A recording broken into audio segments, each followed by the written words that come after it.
Bonjour à tous et merci de nous avoir rejoints aujourd'hui pour cet atelier autour de la communication corporate digital avec comme d'habitude cette double configuration, une retransmission en direct en ligne et ici à l'agence pour un déjeuner qui suivra d'ici une quarantaine de minutes notre présentation. Je suis moi-même Douglas Gralia, directeur adjoint du pôle stratégie d'engagement chez Epoca. Et je suis accompagné aujourd'hui de Anne Crespil, directrice conseil éditorial. Bonjour Anne. Bonjour Douglas. Et de Baptiste Depraille, directeur de création digitale. Bonjour Baptiste. Salut Douglas. Epoca, en quelques mots, pour ceux qui ne nous connaissent pas encore complètement, est une agence de communication corporate globale composée de 200 talents capables de vous accompagner vraiment sur toute la chaîne de valeur de la communication corporate. Donc ça va de la création ou refonte de marques institutionnelles jusqu'au déploiement sur tous les supports, donc relations presse, réseaux sociaux, print, événementiel ou encore digital. Et c'est ce qui va nous intéresser effectivement aujourd'hui, puisqu'on vous propose de se concentrer sur une question et ses multiples réponses finalement. A-t-on encore besoin d'un site corporate après l'explosion de l'intelligence artificielle? Cette innovation qui est sur toutes les lèvres, depuis quelques mois, va-t-elle transformer notre façon de consommer l'information au point même de challenger la production des supports traditionnels tels qu'on les fait tous ensemble aujourd'hui? Car oui, c'est annoncé, vous n'avez pas pu passer à côté, hein, l'IA, l'intelligence artificielle, va transformer les usages, va transformer aussi les façons de travailler, de produire. Et on vous propose effectivement de voir dans cet atelier comment l'IA challenge nos métiers, de nous, communicants, Digital Factory, producteurs de contenu. Mais nous allons commencer par un focus sur les usages, avant de parler vraiment de l'impact sur le milieu de la communication dont nous faisons tous ici partie. Donc effectivement, nouveaux usages et impact sur votre écosystème corporate digital. Alors c'est vrai qu'aujourd'hui, quand j'entends parler d'IA ces derniers temps, ça me rappelle d'autres révolutions annoncées ces dernières années. Il y a une question qu'on m'a beaucoup posée au début de ma carrière. On me demandait souvent si il était encore pertinent de créer des sites corporate alors que toutes nos audiences étaient sur Facebook à l'époque. Un peu plus de 10 ans plus tard, je vous laisse juger, est-ce qu'effectivement les réseaux sociaux ont mis fin à l'existence des sites corporate? Je vous laisse juger. Est-ce que plus récemment, on a eu peut-être quelques sujets, cette revue de presse parlera d'elle-même, on a eu beaucoup de buzz autour du métaverse. Baptiste me rappelait tout à l'heure effectivement qu'on avait eu ces mêmes questionnements avec les applications mobiles sur les téléphones portables. Effectivement, maintenant que tout le monde a un smartphone dans sa poche, pourquoi créer un site corporate? Pourquoi pas créer une application mobile pour donner toute l'information à nos audiences?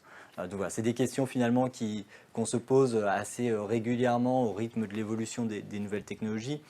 Et bien sûr, au-delà de cette pointe de provocation, vous comprendrez le fond de ma pensée, qui est plutôt de dire qu'il faut se concentrer sur l'usage réel de nos utilisateurs plutôt que sur les effets de mode en tant que tels. Et c'est vrai que si on regarde factuellement quelques chiffres aujourd'hui, on lit que dans une étude récente, cette étude date de mai 2023, qu'il y a 18% des plus de 35 ans qui utilisent les IA génératives. On reviendra tout à l'heure sur la définition d'IA génératif typiquement. Donc on peut se dire qu'effectivement, ça commence à être pris en main, une personne sur 5 de plus de 35 ans. Ce n'est pas encore complètement déployé. Nous, on va mettre aussi ce chiffre au regard de ce que nous dit l'INSEE, qu'effectivement 7% de la population française n'a ni smartphone ni Internet à domicile. Que 13 millions de Français rencontrent des difficultés dans les usages d'Internet, pour ne pas parler d'électronisme. Donc effectivement, même si on resserre sur nos cibles corporate, en l'occurrence, nous devons, nous, dans le cadre de nos réflexions autour d'écosystèmes digitaux, toujours nous poser cette question et nous demander si ces cibles, finalement, elles vont utiliser l'IA pour trouver une information sur votre marque, sur votre entreprise. Est-ce que votre investisseur individuel va demander à ChatGPT les performances financières et extra-financières de ces 12 derniers mois de votre entreprise? Est-ce que votre candidat va demander à ChatGPT effectivement quels sont les avantages en RH proposés par votre entreprise? Notre point, il est plutôt aujourd'hui de dire qu'effectivement, l'usage de l'IA n'est pas encore complètement arrivé à maturité, en tout cas pas suffisamment, vous le comprenez, hein, entre les lignes, pour se passer des canaux de communication traditionnels à date. Les réseaux sociaux, les sites corporate, les pushs que vous pouvez faire via les newsletters, les relations presse, etc. Aujourd'hui, non. Demain, probablement. Et même, je pense qu'aujourd'hui, on peut vraiment se poser la question. Puisque une fois qu'on a posé ce disclaimer en introduction, on ne veut pas minimiser l'impact qu'aura l'IA dans nos métiers et dans les prochaines années. Il y a d'ailleurs un facteur, pour ne pas dire un acteur, qui peut complètement accélérer la prise en main, le déploiement de ces IA et leur impact dans nos vies de communicants corporate. Il s'appelle tout simplement Google et il a une solution qui s'appelle Bard, vous en avez aussi probablement entendu parler. Bard, c'est en fait le chat GPT maison de Google, avec une grande différence, c'est qu'il est branché sur la base de données en temps réel de Google, là où Bard s'arrête à une base de données qui s'arrête à 2019. Et justement, Google a annoncé l'introduction de top résultats de recherche dans son moteur de recherche, dans ses pages, qui sera généré par l'IA Bard. Donc effectivement, demain, quand vous ferez une recherche dans Google, vous aurez des premiers résultats au-dessus des premiers résultats classiques tels qu'on les connaît. Vous aurez, et c'est ce qu'on voit sur la petite vidéo à l'écran, vous aurez effectivement un petit texte de réponse et aussi et surtout des propositions pour compléter votre recherche avec des compléments basés justement sur son algorithme. Donc on voit que ça change la donne, ou plutôt ça va amplifier encore plus un phénomène que vous connaissez tous, qui est cette question de comment on fait pour ressortir en premier, parce qu'effectivement si l'IA propose un résultat de recherche, le met en avant, le contextualise, comment on fait pour que ce soit vos données qui ressortent en premier? Comment on s'assure que le contenu proposé n'est pas obsolète, des informations financières qui dateraient d'il y a 2 ou 3 ans, faute de sources plus récentes? Comment on fait pour que les données ne soient pas issues d'un site peu fiable? On sait aujourd'hui que Wikipédia est très très très fort et très très bien référencé. On sait aussi que l'information peut être en partie manipulée sur Wikipédia. Comment on fait aussi pour que ce ne soit pas un concurrent qui remonte face à la requête d'un utilisateur plutôt que vos contenus? D'ailleurs, que c'est le cas en B2B, ce sera le cas bien sûr en B2C aussi. Et d'ailleurs, pour préparer cet atelier, on a fait quelques tests. Avec vos entreprises, on a regardé la liste des participants. On a vu qu'il y avait notamment Marie-Sophie qui est Head of Influence chez BNP Paribas au niveau Corporate Group. Et alors on a demandé, on a fait ce petit exercice d'aller demander à Bard, donc l'IA de Google, quelle était la banque ou les banques les plus engagées dans la finance verte aujourd'hui. On sait que c'est un grand sujet dans les éléments de langage de transition des banques. Et effectivement, on peut voir que BNP Paribas, qui a pourtant un discours bien établi sur le sujet, ne va pas remonter dans ses 5 premiers résultats. Comment on fait demain quand on est à la communication corporate de BNP pour remonter dans ces 5 premiers résultats plutôt que de voir nos concurrents devant nous? Raphaël et Margot, respectivement responsable communication marque et chargé de communication digitale groupe chez RATP. On a aussi fait un exercice là plutôt marque employeur. Quelles sont les 3 principales raisons de travailler à la RATP aujourd'hui? Ça démarrait pas mal. Effectivement, la RATP est une entreprise engagée en faveur du développement durable et de la responsabilité sociale. Ça part après, c'est un peu plus compliqué puisque Bard nous parle de banque. La banque a mis en place une stratégie de développement durable, etc. Donc là, on se perd un peu dans la réponse. Ça va un peu plus loin même. Effectivement, il existe également des raisons moins positives de travailler à la RATP. La banque est régulièrement critiquée pour ses conditions de travail. Vous voyez que là, en termes de données, c'est un peu plus compliqué. Donc ça pose cette question. Comment, quand on est RH, DRH à la RATP, comment on fait pour que ce soit les bonnes données qui remontent face à cette requête? Troisième et dernier exemple, on a fait l'exercice sur un exercice plutôt communication financière. On a vu que Mathilde, chargée de communication chez Pernod Ricard, était aussi inscrite et peut-être parmi nous ici dans la salle. on a posé une question, est-ce qu'il est intéressant d'investir chez Pernod Ricard? On nous répond plutôt oui à long terme, mais qu'il y a quand même des risques à court terme. Donc c'est pareil, je ne suis pas certain que ce soit des éléments de langage qui seraient complètement validés par la communication financière du groupe. En tout cas, vous voyez un peu l'exercice. L'idée, c'est de vous montrer l'importance de bien nourrir les IA et vous, en tant que marque, de leur donner le bon contenu et le bon contexte pour que face à ces requêtes, demain, ce soit les bonnes réponses, en tout cas des réponses avec des éléments de langage que vous souhaitez maîtriser qui remonteraient. Et donc finalement, à la question, a-t-on encore besoin d'un site corporate en 2024 ? On a plutôt envie de répondre aujourd'hui que la question, c'est pas tant de choisir entre l'IA ou le site corporate, mais bien de penser écosystème digital global. Et de garder à l'esprit finalement l'importance d'un petit schéma que vous avez certainement vu, de cette logique de own, earn et paid. Le own, ce sont vos outils, vos supports de communication. Donc votre site internet, vos réseaux sociaux, vos campagnes marketing et emailing, votre SEO que vous optimisez sur le moyen long terme. C'est les actions pour lesquelles vous avez directement la main. Le earn, c'est ce que vous allez gagner finalement grâce à ces supports, grâce à ces actions. Ça va être les relais presse grâce à votre stratégie RP.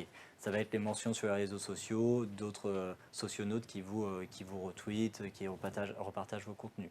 Ça va être des partenariats avec d'autres marques. Ça va être votre stratégie d'ambassadorat via vos collaborateurs, via le leader advocacy par exemple. Le paid, enfin, c'est, comme son nom l'indique, effectivement l'investissement que vous allez faire directement pour de la campagne d'affichage, pour un partenariat avec des influenceurs, pour du SIA, pour sponsoriser des posts social media, etc. Et finalement, voilà, quand on parle d'écosystème global et de réflexion d'écosystème de communication digitale globale, c'est vraiment ça. C'est de se dire que pour maximiser les chances de fournir aux IA les bons éléments de langage, il va falloir travailler sur tous ces points, il va falloir être fort sur chacun de ces points, dont encore le own, effectivement, pour l'attacher à notre question sur les sites corporate, pour finalement arriver et remonter aux yeux des IA en numéro 1 dans les requêtes utilisateurs. C'est-à-dire qu'il faut, voilà, l'IA va aller chercher plusieurs sources. Si vous remontez auprès d'influenceurs, si vous remontez sur différents réseaux sociaux, si vous remontez en SEO, si vous faites du SIA, vous avez plus de chances, effectivement, de ressortir devant vos concurrents et avec des données fiables et des éléments de langage que vous maîtrisez.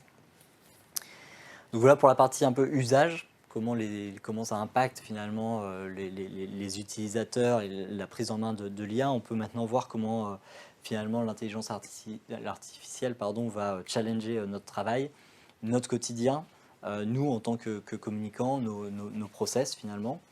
Et c'est vrai que l'IA fait naître de nouvelles promesses qui sont intéressantes. On en a relevé une, on a relevé celle-ci, qui je trouve reflète assez bien un imaginaire collectif qui est peut-être en train de devenir réalité. On vous promet sur certaines plateformes de faire votre site internet via l'IA pour 1 € par mois et en quelques clics. Vous allez dire que vous êtes une entreprise travaillant dans tel secteur, que vous voulez une tonalité plutôt professionnelle, que vous cherchez des photos qui représentent telle ou telle action, et l'IA va vous créer, en tout cas c'est la promesse que vous voyez ici, un site corporate tout fait sur mesure, ce qui m'amène quand même ce qui me fait poser question à Anne Baptiste, est-ce que ça y est, pour nous c'est l'heure de la retraite, on peut partir sereinement? Alors la retraite, peut-être pas, en tout cas pas encore à mon âge, bien qu'il y ait des gens ici que je connais depuis longtemps finalement. Le chômage, pourquoi pas. Mais bon, peut-être avant de parler effectivement de toutes ces innovations, là, de toutes ces promesses qu'on nous fait et qui pourront potentiellement nous mettre au chômage ou nous faire songer à changer d'activité professionnelle, pourquoi pas dans la boulangerie. On peut se poser aussi une minute sur qu'est-ce que c'est que l'intelligence artificielle? C'est quoi la définition? Stricto sensu, la définition de l'intelligence artificielle, c'est les technologies, toutes les sciences qui vont travailler à créer des machines qui ont une intelligence proche de celle de l'humain. Ça existe depuis longtemps. dans les années 50, ça a été théorisé. On a commencé à travailler là-dessus depuis les années 50. Et grosso modo, l'intelligence artificielle, elle évolue. Et on peut dire qu'elle évolue sur 3 grands stades. La première, c'est l'intelligence artificielle classificatrice. Ça, c'est ce qu'on vient de passer. En gros, c'est l'intelligence artificielle qui va comprendre les données à laquelle on va donner des informations, et elle va savoir comprendre que cette information-là, c'est un texte, ça c'est du langage, ça c'est du son, cette photo, c'est une photo de chat. Vous en avez entendu parler 1000 fois de cette phrase qui est « je montre une photo de chat » ou « je montre un chat à mon fils ou à ma fille ». Si elle revoit un chat, elle va comprendre que c'est un chat. Une intelligence artificielle, pour savoir qu'un chat sur une photo, c'est un chat, il faut qu'elle voit des milliers et des milliers et des milliers de photos de chats pour processer l'information. Ça, c'est l'IA classificatrice. Aujourd'hui, ça marche très bien. Ça nous permet de passer à l'étape suivante, celle dont on dit qu'elle explose aujourd'hui, c'est l'IA générative, donc qui va, à partir de ces données, pouvoir créer des contenus de manière autonome en fonction de demandes qu'on va lui faire, les fameux prompts qu'on va avoir sur ChatGPT, Bard, Midjourney, Stable Diffusion. Et la troisième, et un peu la dernière étape finalement, le Graal, c'est l'IA interactive.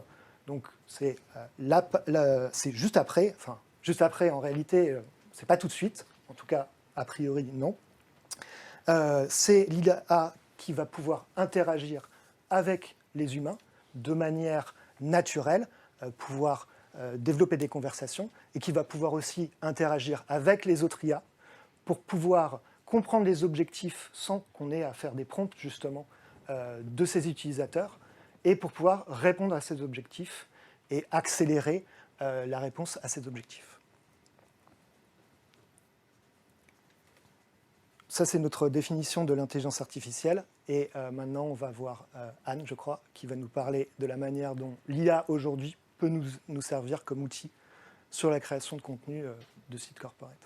Merci Baptiste. Alors comme tu le disais, cette crainte que l'intelligence artificielle vienne remplacer les créateurs de contenu, elle existe. Il n'y a qu'à regarder dans les médias, on voit plein d'articles qui disent l'intelligence artificielle va-t-elle détrôner les rédacteurs, etc. etc.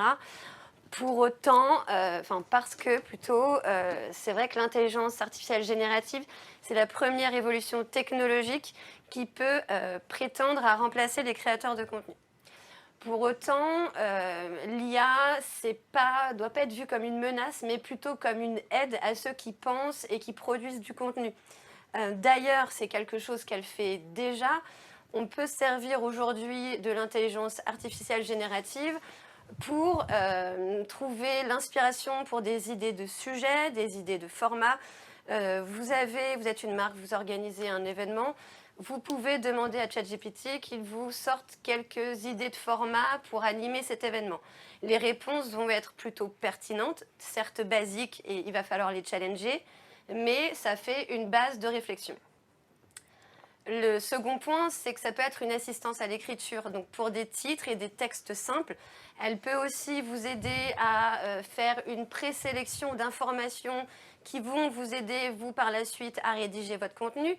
Elle peut aussi vous aider à structurer un contenu. Le dernier point, c'est pour la traduction automatique de texte. Et un dernier outil qui est quand même assez bluffant, qui s'appelle Agent Translate, qui permet de doubler des vidéos en live avec la voix naturelle de la personne et en mimant les mouvements de bouche comme si elle prononçait vraiment les mots dans la langue que l'IA traduit. On a une petite vidéo démo, c'est bon, qui parlera mieux que des mots. Ici, il y a même en fait 2 IA dans cette vidéo. Donc vous voyez une personne qui s'est filmée en selfie, Gabriel Delattre, et qui a utilisé Agent pour traduire et modifier sa bouche, la forme de son visage. Donc traduire dans plusieurs langues. Et une autre IA qui a sous-titré automatiquement les vidéos. C'est-à-dire que vous filmez en selfie, ça vous le traduit en plusieurs langues, 2, vous utilisez un autre outil qui va vous mettre les sous-titres automatiquement. Donc on imagine assez bien le gain de temps.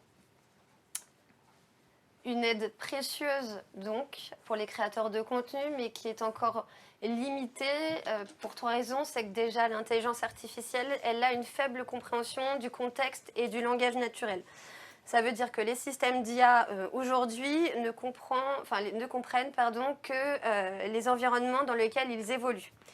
Dès lors qu'on a un contexte un petit peu plus complexe ou qu'on sort de son environnement, l'IA ne comprend plus et fait des erreurs. On peut parler de Tesla, où l'intelligence artificielle, à cause de l'intelligence artificielle des voitures autonomes, il y a eu un accident avec un camion parce que le camion était de la même couleur que le ciel.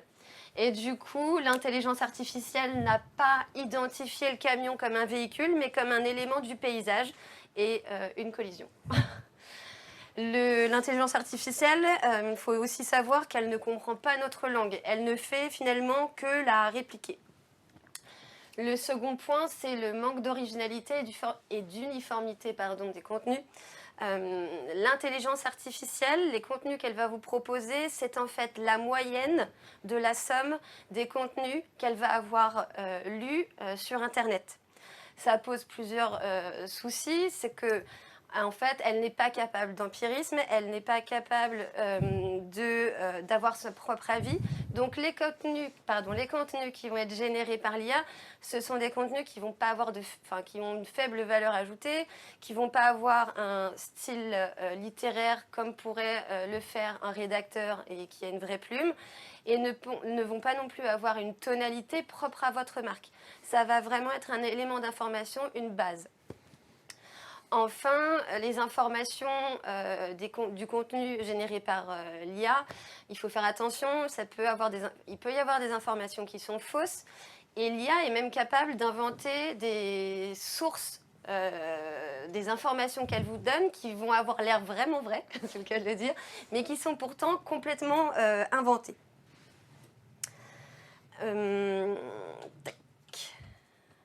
Pour toutes ces raisons et d'autres, il faut savoir que l'intelligence artificielle, elle n'est pas capable aujourd'hui de penser une identité éditoriale qui soit globale, qui soit singulière et qui soit cohérente par rapport à la marque.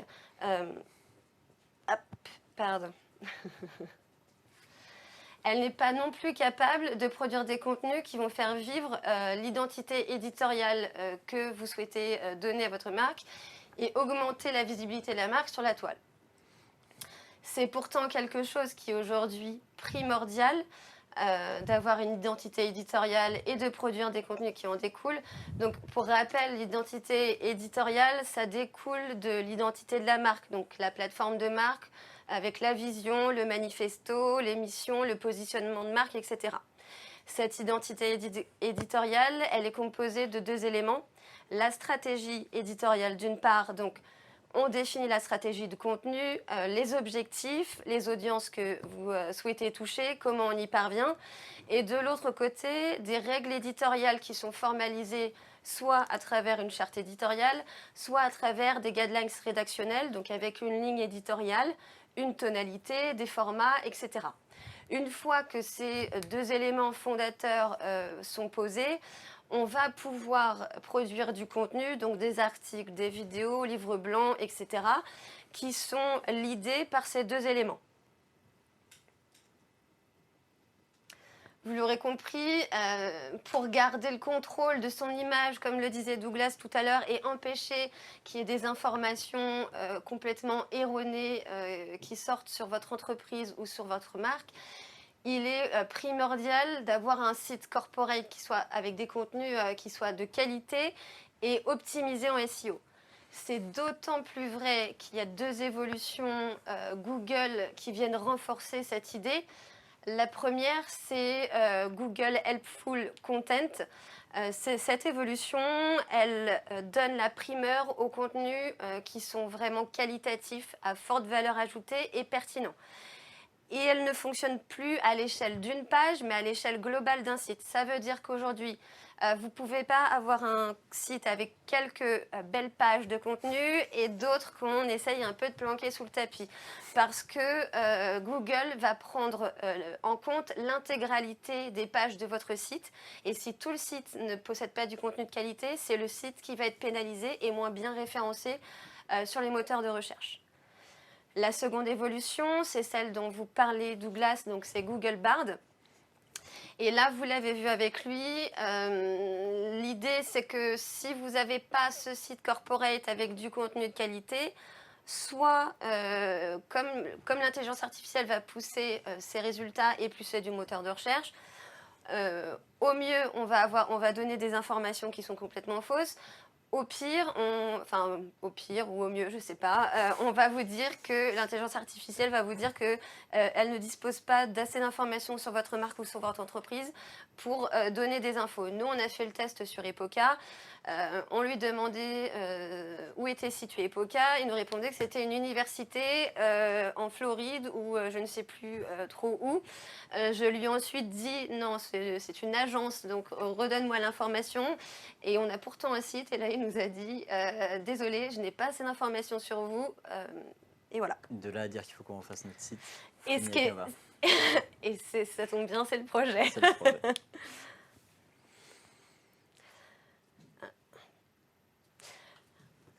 Pardon.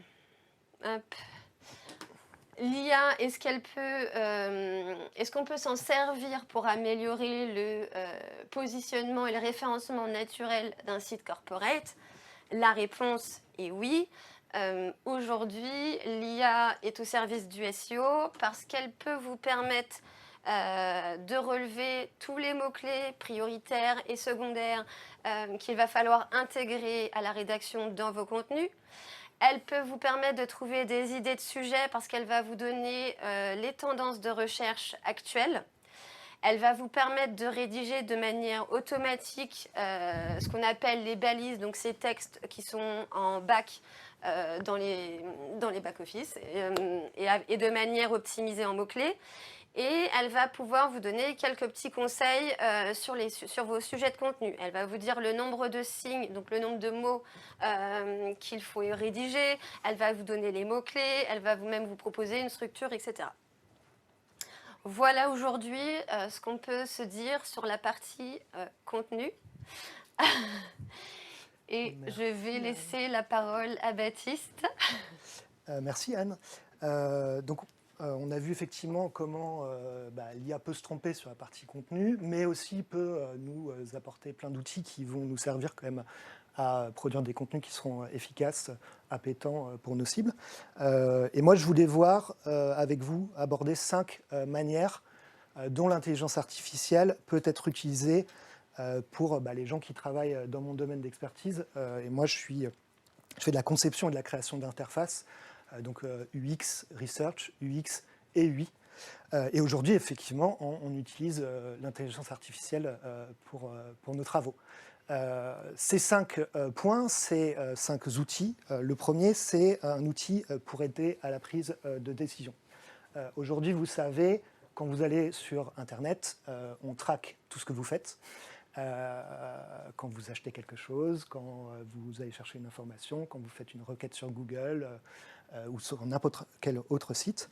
Et au final, on veut utiliser toutes ces données-là pour derrière vous pousser à faire des choses qui sont à notre avantage, c'est-à-dire consommer un contenu, acheter un objet, etc., etc. Or, aujourd'hui, le problème, c'est que toutes ces informations qu'on a, elles sont pléthores. C'est la fameuse big data dont on parlait il y a 10 ans. Et ça prend énormément de temps à les traiter et à trouver à quoi elles pourraient nous servir. Maintenant, l'intelligence artificielle nous sert beaucoup sur ce point-là. Et on a énormément avancé là-dessus, sur le traitement de cette donnée-là, pour nous permettre de trouver des tendances de comportement, des insights qu'on va utiliser derrière, et c'est assez rapide, c'est-à-dire que très vite, on va avoir des synthèses sur toutes les données qu'on peut recevoir de la manière dont on navigue sur les sites, etc. Et l'IA va synthétiser tout ça pour qu'on avance plus vite sur l'UX Research. Un deuxième outil, super, ça marche. L'outil, en fait, l'IA peut nous servir beaucoup à crash tester en fait, ce qu'on cherche à produire. Ce qu'il faut savoir, c'est que une grande partie des gens qui produisent des logiciels qui sont propulsés à l'intelligence artificielle, c'est des gens qui travaillent dans des startups et qui ont un esprit startup. L'esprit startup, c'est j'ai une idée, je crée très rapidement un proof of concept, un prototype, pour le crash tester, et je vois si ça marche. Si ça marche, je l'améliore. Si ça ne marche pas, je le jette et je pars sur une nouvelle idée. Or, nous, pour les interfaces, ça prend finalement un petit peu de temps de faire ces proof of concept. Et grâce à l'intelligence artificielle, on a des nouveaux outils qui nous permettent, avec des prompts, comme on va prompter sur Bard, ChatGPT, Midjourney, de dire, voilà, moi je veux une application mobile qui a telle barre de navigation, telle photo, c'est un panier pour acheter des disques ou un truc comme ça, et ça va me créer l'application mobile. Alors ce ne sera pas forcément très très beau, ça ne va pas tout de suite avoir l'identité graphique de mon client, mais par contre je vais très vite pouvoir la tester auprès d'utilisateurs. De la même manière, on va avoir d'autres IA où je vais juste sketcher sur une feuille, comme je peux le faire pour aujourd'hui briefer un créatif, un zoning, et pareil, en disant, voilà, tu prends ça, je te l'ai scanné, je te donne 3-4 couleurs du client, le logo, bam, l'intelligence artificielle, elle va me créer l'interface pour que je puisse la tester rapidement. Troisième outil, troisième manière d'utiliser l'intelligence artificielle, si j'arrive à faire passer le slide, c'est pour stimuler la créativité. Alors ça, évidemment, vous savez exactement ce que c'est, parce que c'est ce dont on entend parler tous les jours, c'est Midjourney. C'est-à-dire qu'effectivement, aujourd'hui, avec des prompts, on peut créer des images de très bonne qualité qui vont nous permettre soit de, par exemple, présenter un projet à un client. Admettons que je fais une campagne de recrutement. Dans cette campagne de recrutement, mon concept créatif, c'est des gens qui sont dans un magasin et qui sont heureux. Je vais, plutôt que d'aller dans une image banque où je vais avoir toujours exactement la même image, je vais produire cette image-là avec Midjourney. Je valide mon concept avec mon client, et là je vous parle d'une campagne, mais ça peut être n'importe quoi d'autre, n'importe quel autre visuel. Et une fois que j'ai validé mon concept avec mon client, eh ben, je peux partir pour aller faire mon shooting, pour réaliser effectivement la photo. Mais ça peut être aussi, j'ai besoin je crée un blog pour mon site corporate, j'ai un espace insight où je parle de mon marché, de mes concurrents, de mon activité. J'ai besoin d'illustrer tous mes articles avec des photographies. Encore une fois, plutôt que d'aller dans une image banque, je vais pouvoir, comme on l'a fait là avec les différentes images que vous voyez, générer des images qui sont de très grande qualité et dont on a presque l'impression qu'elles n'ont pas été créées par des intelligences artificielles. Ça marche pour évidemment plein de choses, c'est-à-dire qu'on peut aussi créer des vidéos rapidement. Aujourd'hui, il y a des créateurs de palettes de couleurs, c'est-à-dire que je dis, voilà, les 50 couleurs que je préfère, l'intelligence artificielle va me créer une palette pour moi spécialisée. Donc du coup, voilà, potentiellement, je peux faire ça avec mon client, m'asseoir avec lui, discuter un peu, voir les couleurs qui lui plaisent, pour retravailler sur son identité. Un autre outil qui est, alors là, plus pour les gens qui font de l'UI design, les web designers. Ce qu'il faut savoir, c'est que nos logiciels de création d'interface, ils ont pas mal évolué ces dernières années. Avant, on utilisait Photoshop, on utilisait Illustrator, on dessinait nos interfaces. Avant, il y avait eu un ergonome ou un UX designer qui avait créé le storyboard. Puis derrière, on dessinait notre interface sur Photoshop et on l'a livré aux développeurs qui se débrouillaient avec des calques partout. C'est un peu le DAWA, comme on dit. Du coup, nos logiciels, ils ont évolué pour faire en sorte que la communication entre le designer d'interface et le développeur front-end, celui qui intègre la création, soit plus fluide. Et donc, il y a plein, finalement, de techniques qui est rentré dans la conception quand j'utilise Figma, quand j'utilise XD, qui sont les nouveaux logiciels qui existent depuis 5-6 ans maintenant et qui sont utilisés largement par les web designers. Et en fait, tous ces éléments qui sont de se dire attention, est-ce que j'ai bien nommé le calque bouton comme je l'avais fait sur l'autre page? Est-ce que mon composant qui me sert à faire un snippet, à faire un toggle, à faire un carousel, c'est bien exactement le même et il est avec les bonnes couleurs, etc. Ça prend beaucoup de temps aux designers. C'est-à-dire que tout ce temps-là, c'est du temps où ils vont avoir leur créativité qui ne sera pas en marche. Et l'intelligence artificielle aussi, aujourd'hui, arrive à accompagner, à automatiser toutes ces tâches-là, à apprendre comment le web designer travaille pour justement lui-même, on le voit ici, renommer les calques correctement, s'assurer que toutes les variables de couleurs, etc., soient les bonnes, etc. Enfin, ça c'est un truc assez génial, c'est l'intelligence artificielle utilisée pour faire les tests utilisateurs. Des tests utilisateurs, qui soient quanti ou quali, ça demande de recruter des gens, soit beaucoup, c'est du quanti, et sur des périodes assez longues, par exemple pour faire des tests AB d'une page où on va avoir un call to action pour acheter quelque chose ou pour télécharger un document. Soit un peu moins de personnes, mais en faisant des entretiens pour pouvoir parler à ces gens, leur faire tester l'interface, etc. Aujourd'hui, on a travaillé avec les IA pour leur permettre de simuler la navigation sur un site. Ça nous permet, par exemple, de pouvoir faire du eye tracking sans yeux, puisque finalement, c'est l'intelligence artificielle à qui on a appris à naviguer comme si c'était une vraie personne, et de pouvoir faire de l'eye tracking sur nos interfaces, pour voir si effectivement, là où les gens regardent, c'est là où on voulait qu'ils regardent. Ou pour avoir des heatmaps, pour voir si leur souris, leur pointeur va bien à l'endroit où on voulait qu'ils aillent. Pareil, l'avenir, normalement, pour les tests AB, c'est qu'effectivement, on puisse dire à l'intelligence artificielle, voilà, toi, tu vas gérer la production du test AB, c'est-à-dire créer une population A et une population B pour voir la page qui performe le plus. Mais l'étape d'après, ça va être, une fois que tu sais qu'est-ce qui performe le plus, en direct, sur mon site, il faut que tu changes l'interface pour qu'elle corresponde à ce qui va le mieux.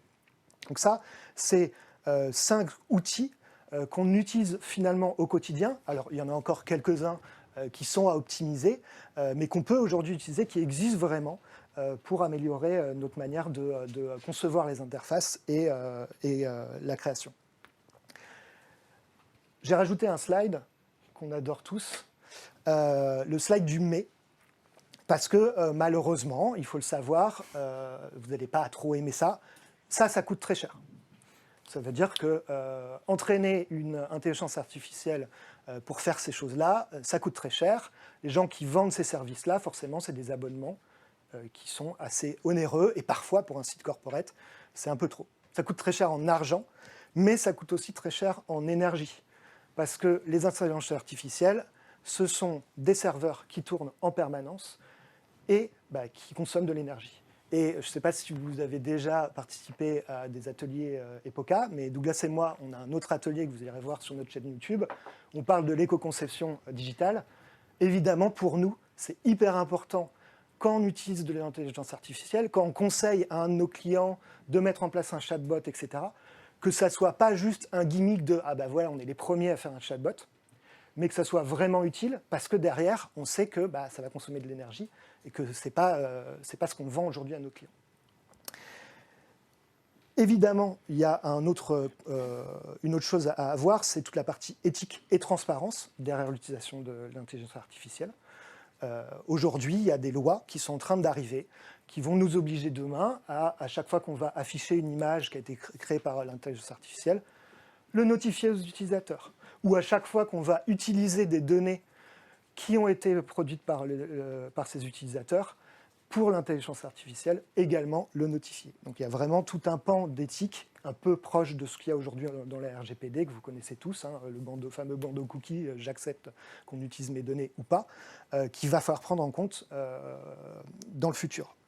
Et enfin, et là c'est un peu la conclusion pour ma part, ne faut pas négliger la place de qualité qui sont finalement exclusivement humaines dans le processus de création. Une qui est assez importante, qui est la prise d'initiative. On en a parlé tout à l'heure. En réalité, une IA, quand on ne lui a pas appris à réagir par rapport à quelque chose, eh ben, elle va faire une erreur. Elle n'a pas d'initiative. C'est-à-dire qu'elle va toujours vouloir répondre déjà. Et souvent, voilà, elle va créer une fausse source pour répondre à une question qui est absurde. Elle va créer un bug, elle va créer un comportement qui ne va pas aller parce qu'en fait, elle n'a pas été entraînée pour répondre à cette question et que par contre, elle ne peut pas imaginer ne pas pouvoir répondre à cette question-là.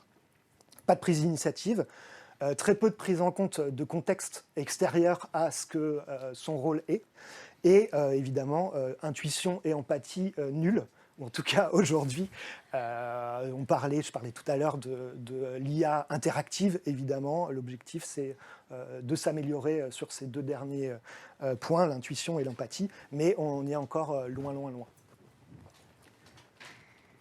Merci Baptiste, merci Anne. On a essayé de récapituler, de synthétiser tous les éléments dans ce tableau qui reprend voilà, l'intelligence artificielle versus le tailor-made, un travail plus artisanal dans le bon sens du terme évidemment, sans forcément vouloir créer une opposition entre les deux, mais plutôt pour se poser la question de, en fonction des différentes étapes de mon projet, en fonction de ce que je veux faire, en fonction de mon contexte projet, avoir la bonne visibilité pour faire un choix plutôt qu'un autre. Typiquement, et si on déroule un peu les différentes étapes, quand on est en phase de stratégie, de cadrage, aujourd'hui, l'IA, pour toutes les raisons qui ont été évoquées ici, la prise d'initiative, l'empathie et une analyse finalement hors ce qui lui a été appris, l'IA ne permet pas effectivement de définir une stratégie, de cadrer un projet en prenant en compte les multi-critères de celui-ci. Sur toute la phase UX design, Baptiste vient d'en parler, pour crafter, pour produire du contenu, oui, contenu au sens design. Par contre, effectivement, pour la direction artistique, pour développer une interface complète, l'IA peut aider, mais aujourd'hui, on a bien sûr encore besoin de directeurs artistiques, du designer, du X-designer, du X-researcher, qui vont finalement compléter et analyser un premier travail de l'IA, voire faire effectivement poser une direction artistique, ce que l'IA ne peut pas réalistement, ou en tout cas de façon suffisamment qualitative, faire aujourd'hui dans le cadre de nos métiers et de nos enjeux. Côté contenu, on en a parlé avec Anne, oui pour du basique, oui pour de la création et de l'optimisation SEO, oui pour du doublage avec la solution Agent dont on a parlé tout à l'heure, ou du sous-titrage avec la solution Capté qu'on a vu tout à l'heure à l'écran.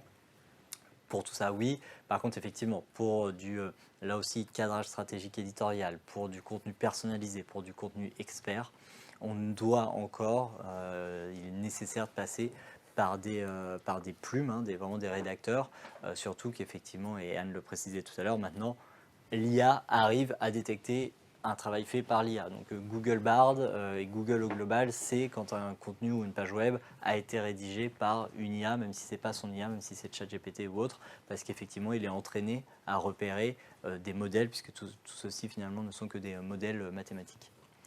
Côté tech, on aurait pu faire tout un volet dessus, on est limité par le temps, mais ce qu'il faut retenir aussi, et là vos IT vous en parleront encore mieux que moi, c'est que là aussi l'IA peut aider sur des bouts de code ou à pré-mâcher le travail, mais faire son site entièrement et déléguer son site entièrement à des solutions SaaS basées sur l'IA va poser des questions de sécurité, des questions de souveraineté.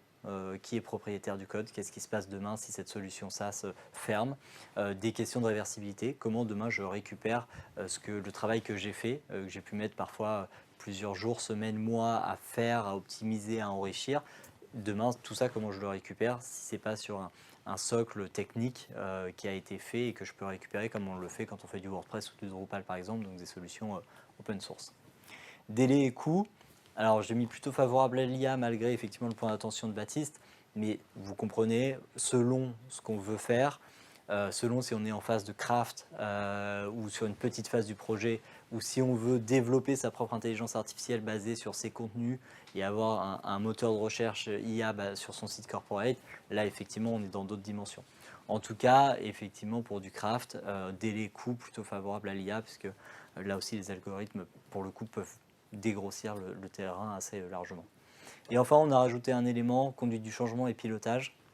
Ça nous paraît être un élément important dont on ne parle pas beaucoup aujourd'hui quand on parle d'IA et de production, parce qu'effectivement, c'est quelque chose qui pourtant fait partie intégrante du projet, mais ne peut pas être délégué à une IA pour les aspects politiques, pour les aspects, encore une fois, pilotage global d'un projet.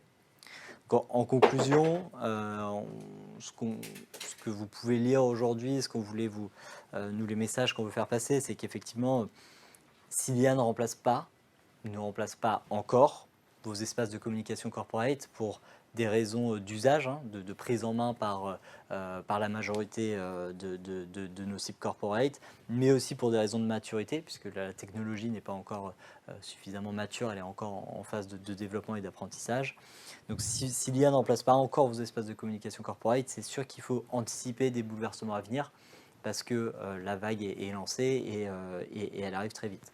Il y a une roadmap, une feuille de route qu'on aime donner à nos clients.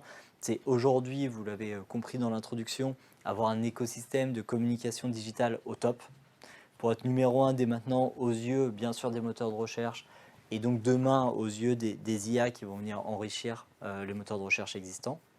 Et puis, bien sûr, rester au top de votre écosystème pour vos audiences, numéro 1. Et bien sûr, voilà, suivre, tester, rester en veille, crafter, embaucher des jeunes et organiser du reverse mentoring dans vos entreprises pour vraiment nourrir vos équipes sur tous ces sujets qui, encore une fois, vont très très vite. Parce qu'aujourd'hui, l'avantage, il est bien là. L'IA permet de crafter, dégrossir, aider, produire une base. Il peut permettre d'aller plus vite dans certaines phases de projet ou sur des petites productions. Et l'IA doit aujourd'hui être valorisée parce qu'elle, dans le sens, elle nous aide à nous augmenter, elle nous aide à être plus productifs, parfois plus créatifs, parfois avoir une approche aussi plus diversifiée. Mais voilà, aujourd'hui, elle ne remplace pas la relation agence-annonceur qu'on peut avoir sur des grands chantiers de refonte globale, et en tout cas les sites corporate tout particulièrement, qui sont encore très recherchés et très lus par vos audiences corporate évidemment. Donc il faut encore garder du temps, des plannings, des budgets pour vos projets de communication corporate, et les enrichir au fur et à mesure tant que l'IA n'arrive pas complètement à maturité. Voilà les principaux messages que nous voulions vous faire passer. Nous espérons avoir répondu aux promesses de cet atelier. Pour ceux qui sont en présentiel, on va se rejoindre dans quelques minutes. Pour ceux qui étaient à distance, merci de nous avoir suivis. Merci Anne, merci Baptiste. Et bonne journée à tous. Bonne journée. Bonne journée.